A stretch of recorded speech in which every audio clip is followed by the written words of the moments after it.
Olá, vamos continuar na sequência o André Luiz, o cientista espiritual.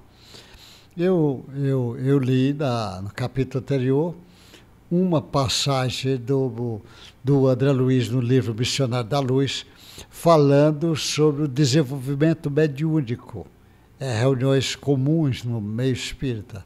E ele vai mostrar, ainda apesar das dificuldades do médium, que ele vai mostrar toda uma reunião como é que começa, ele vai mostrar quantas dificuldades às vezes o médium tem que nem sabe. No caso anterior, falei sobre a esfera de sexo, a mente dele ainda voltada, mas de uma forma ainda que perturba ele mesmo. Agora ele vai mostrar, ele vai mandar observar ele diz, observa essa pessoa, vê que ele tem um odor característico. Aí ele diz, efetivamente, ao redor daquele rosto pálido, da pessoa que ele está, aquele cavalheiro que ele vai examinar, né? Assimilava-se a existência de atmosfera menos agradável, semelhando-se o corpo a um túnel de configurações caprichosa, de cujo interior escapava certos vapores muito leves, mas incessantes. Via-se a dificuldade para sustentar o pensamento com relativa calma. Não tive qualquer dúvida, deveria ele usar alcoólicos em quantidade regular. Vali-me do ensejo para notar as singularidades orgânicas. Ele disse, o aparelho gastrointestinal parecia totalmente ensopado de aguardente, porquanto essa substância invadia todos os escaninhos do estômago e começava a fazer sentir-se nas paredes do esôfago. Manifestava a sua influência até o bolo fecal. Espantava meu fígado enorme, pequeninas figuras horripilantes postavam-se vorazes ao longo da veia porta, lutando desesperadamente com os elementos sanguíneos mais novos.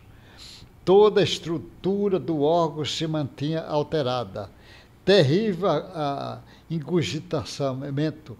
Os lóbulos cilíndricos modificados obrigavam as células doentes e empobrecidas. O baço apresentava anomalias estranhas. Os alcoólicos, esclareceu Alexandre, com grave entonação, aniquilavam-se vagarosamente. Você está examinando as anomalias menores. Este companheiro permanece completamente desviado em seus centros de equilíbrio vital. Todo o sistema endócrino foi atingido pela atuação tóxica. Inutilmente trabalha a medula para melhorar os valores da circulação. Em vão esforça-se os centros genitais para ordenar as funções que lhes são peculiares, porque o álcool excessivo determina modificações deprimentes sobre a própria cromatina, lá do cromossomo, o que vai fazer o cromossomo. Debalde trabalha os rins na exceção de elementos corrosivos, porque a ação perniciosa de substâncias tudo anula diariamente grandes números de néfrons. O pâncreas, viciado, não atende com exatidão o serviço de desintegração dos alimentos. Larvas destruidoras exterminam as células hepáticas. Profundas alterações modificam as disposições do sistema nervoso vegetativo e não fosse glândulas sudolíparas, tornar-se-ia talvez impossível a continuação da vida física. Não conseguiu diminuir minha admiração. Ele diz, não consegui, fiquei admirado. Alexandre indicava os pontos enfermiços e esclarecia os assuntos com sabedoria e simplicidade, tão grande que não pude ocultar o assombro que se apoderava de mim.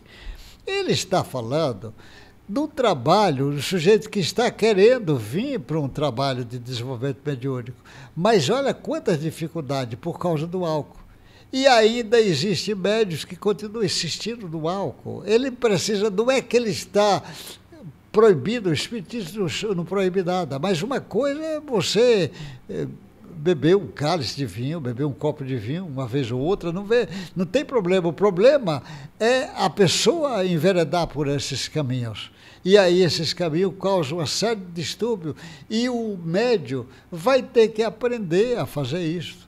Não adianta o médium pensar que fumar é bom. Não, fuma vai dar problema para a mediunidade. Não adianta ele pensar que beber é bom. Ele vai ter que aprender a trabalhar isso. Aí eu não quero. E os espíritos sabem, espera o tempo. Ele não manda o sujeito fazer um curso para virar santo. Ele manda um curso de educação mediúnica. Ele vai entendendo a proporção que ele vai estudando o fenômeno, vai estudando como é que funciona a mediunidade, ele vai entendendo a necessidade moral dele e sendo trabalhada com ele mesmo. Porque o bom médium é o médium que se afina com espíritos superiores. E se afinar com espíritos superiores, precisa você também ir tendo uma vivência nessa direção da superioridade. A mediunidade, com certeza, vai obrigar o homem no futuro, entendendo isso tudo, entendendo as sintonias que ele vai fazer com pessoas encarnadas e desencarnadas, a necessidade dele melhorar moralmente, e nós temos como referência Jesus para nós. Ele deu um bocado de exemplos, eu nem vou dar agora, na frente eu vou dar, tem uma senhora que ele vai mostrar sobre essa parte do abuso digestivo dela, vai ser muito importante também o entendimento, mas eu só estou querendo mostrar que às vezes numa simples reunião o sujeito nem imagina o excesso de comida gordurosa, excesso de coisa, excesso de bebida, de cigarro, uma vida mundana, isso tudo dificulta. O pensamento de ódio, de raiva, ele tudo dificulta. E o esforço, conhece um bom médium pelo esforço que ele faz para seu auto-melhoramento. Foi assim que os espíritos disseram a Kardec. O esforço que ele faz para seu auto-melhoramento. Esse é um bom médium, o que está se esforçando. E é isso que estamos chamando a atenção. Então o André Luiz está trazendo esse trabalho, porque os cientistas vão, quando começar a estudar a mediunidade, eles vão casar com essas obras e vão ver a importância do lado moral no fenômeno mediúnico. É muito importante. E isso vai mudar toda a humanidade terráquea com o futuro. Ao próximo encontro nosso.